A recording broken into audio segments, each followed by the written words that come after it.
This package of sanctions has come very quickly to us, and I am slightly concerned in how it's been communicated today. So a bit of clarity would be really welcome. So how long will these regulations made under the Sanction Money Laundering Act 2018 will stand prior to the new package of sanctions will complete their phasing in? Will there be a gap here, or will there be an immediate turn to the new sanctions and implementation of the sanctions regime?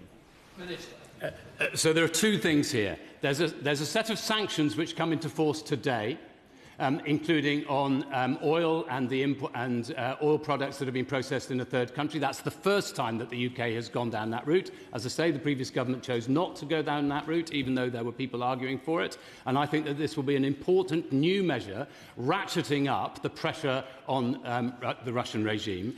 And at the same time, in part in recognition of the instability that there might be in the energy markets as a result of the events in the Middle East and the war in Iran, which obviously we've chosen not to take part in, as a result of the instability that there might be in those markets, we've decided to implement these, as many other countries have done, including Australia and Canada, in a phased way.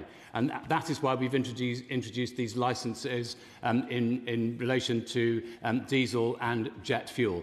As I said before, I want these licences to last as short a time as is possible and is necessary to manage that market instability, and that's why we will review them as much as possible. I pay tribute to my honourable friend as our trade envoy in Ukraine. We stand 100% beside our friends in Ukraine, and indeed the package of sanctions that we've introduced this time round is the toughest of any, and I know our Ukrainian friends have supported them.